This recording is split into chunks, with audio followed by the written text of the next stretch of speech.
কারো কাছে, পৃথিবীর কোন সৃষ্টির কাছে যাররা পরিমাণ কিচ্ছু পাওয়ার আশা করবেন না। একটু আশা করবেন, আপনি কষ্ট পাবেন। কারো কাছে কোনো আশা করতে যায় না, শুধু আল্লাহর কাছে আশা করেন। সমস্ত কাজের প্রতিদান আল্লাহর কাছে চান, পরকালে আপনি সুখে থাকবেন ইনশাআল্লাহ। শেষ হাসি আপনি হাসবেন ইনশাআল্লাহ। এছাড়া আমি কোনো সলিউশন দেখি না ভাই। আমি কলিজা থেকে কথাগুলো বললাম আপনাকে, আর যে কথা কলিজা থেকে বের হয় সেই কথা আপনার কলিজার মধ্যে আঘাত করবে ইনশাআল্লাহ। সব কাজ শুধু আল্লাহর জন্য করেন, কেউ আপনার আপন না। আল্লাহ ছাড়া কেউ আপনার আপন নয়।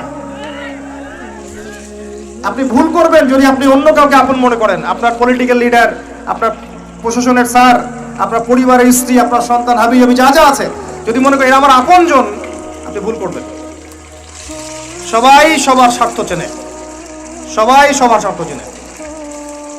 শুধু আল্লাহ আপনাকে নিঃস্বার্থভাবে ভালোবাসেন। আল্লাহ পাক স্বার্থ চান না। সারাটা জীবন পাপ করে থাকলেও একটা বার দাঁড়িয়ে খালি বলেন আল্লাহ আস্তাগফিরুল্লাহ ওয়া আতুবু ইলাইহি।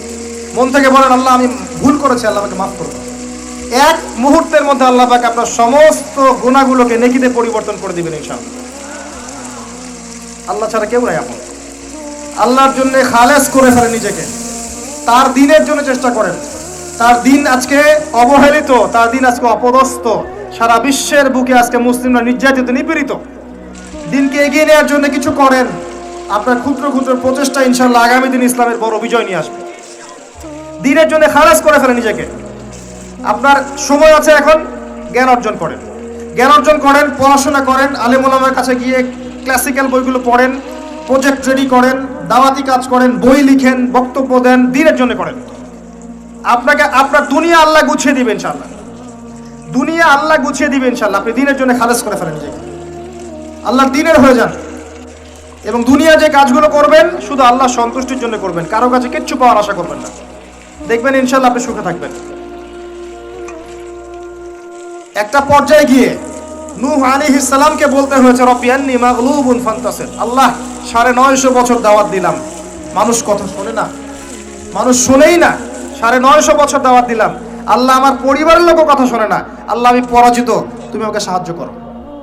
একটা পর্যায়ে গিয়ে লূত আলাইহিস সালামকেও তার স্ত্রী সন্তান ছেড়ে চলে যেতে হলো। একটা পর্যায়ে গিয়ে ইব্রাহিম আলাইহিস সালামকে তার বাবাকে ছেড়ে চলে যেতে হলো। একটা পর্যায়ে গিয়ে আসহাবুল কাহফকে সমাজ থেকে চলে যেতে হলো দূরে। একটা পর্যায়ে গিয়ে মুহাম্মদ সাল্লাল্লাহু আলাইহি ওয়াসাল্লামকে হিজরত করে চলে যেতে হলো, সাথে কেউ ছিল না। আল্লাহর জন্য ভালোবাসা, আল্লাহর জন্যই বিচ্ছেদ। ইতিহাস তাদেরকে ভুলে যায় নাই। তো একটা পর্যায়ে গিয়ে মানুষ যখন আর পারে না, তখন প্রয়োজনে একা আল্লাহকে নিয়ে থাকতে হয়। এটাই আল্লাহ পাকের মারিফতের সর্বোচ্চ লেভেল। আল্লাহকে নিয়ে থাকেন, ইনশাআল্লাহ আপনি ভালো থাকবেন। রাসূলকে নিয়ে থাকেন,